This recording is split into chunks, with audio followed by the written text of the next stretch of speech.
देखिए, बड़ा दुर्भाग्यपूर्ण है कि दिल्ली के मुख्यमंत्री एक भ्रष्टाचारी मंत्री की वकालत कर रहे हैं, और वो भी विधानसभा के अंदर। इससे ज़्यादा कोई शर्मनाक बात नहीं हो सकती कि वो एक ऐसे भ्रष्टाचारी मंत्री जो यहाँ पर करोड़ों रुपए की ज़मीन खरीदते हैं हवाला के काले धन से, जो स्वयं जाकर इनकम टैक्स डिपार्टमेंट के अंदर अपना डिक्लेरेशन करते हैं ब्लैक मनी का और बेनामी संपत्ति का, उनके मंत्री ने साइन किए हैं उस पर, और वो ऐसे मंत्री की तरफदारी कर रहे हैं।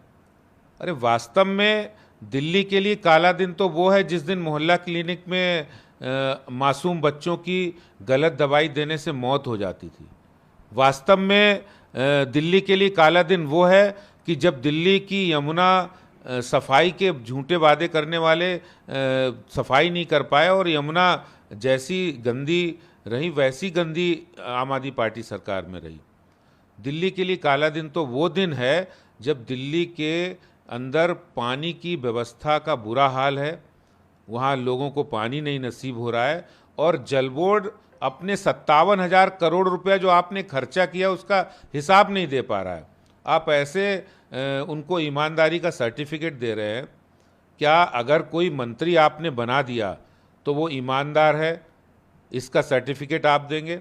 और अगर उसने मोहल्ला क्लिनिक बना दिया तो वो ईमानदार हो गया?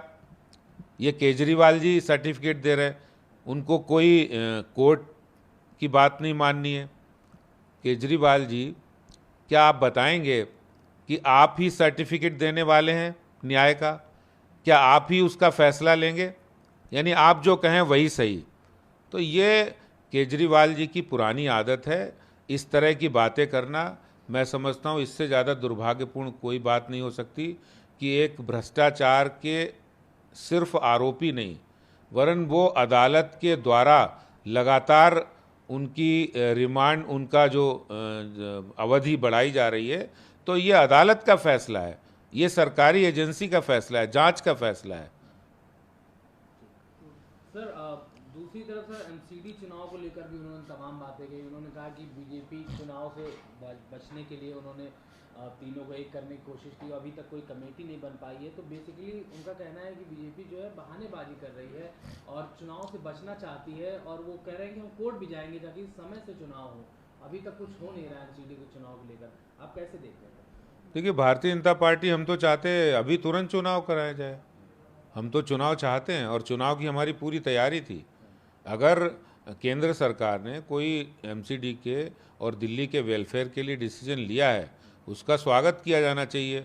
अभी तक उन्होंने 40,000 करोड़ रुपया, जो लगातार फर्स्ट डीएफसी हो, सेकेंड हो, थर्ड हो, और जो जो दिल्ली सरकार को देना चाहिए वो उन्होंने दिया नहीं निगम का, और इसीलिए निगम को जानबूझकर उन्होंने इस तरह डिमोरलाइज और काम नहीं करने दिया। ये जानबूझकर किया गया।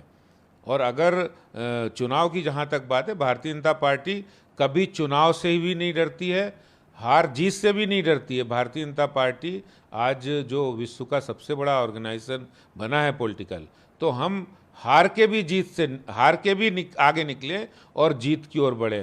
तो बीजेपी के लिए कोई मायने नहीं रखता। हमारे लिए सत्ता का मतलब है लोगों की सेवा करना, और ये हमारे प्रधानमंत्री जी ने करके दिखाया है। हमारे लिए कोई एक चुनाव नहीं, हमने बहुत सारे चुनाव जीते हैं, और दिल्ली जब भविष्य में चुनाव होगा, और मैं तो चाहता हूं कि चुनाव हो, भारतीय जनता पार्टी चाहती है कि जल्दी चुनाव हो, प्रक्रियाएं जल्दी हों और चुनाव हो, हम तैयार हैं।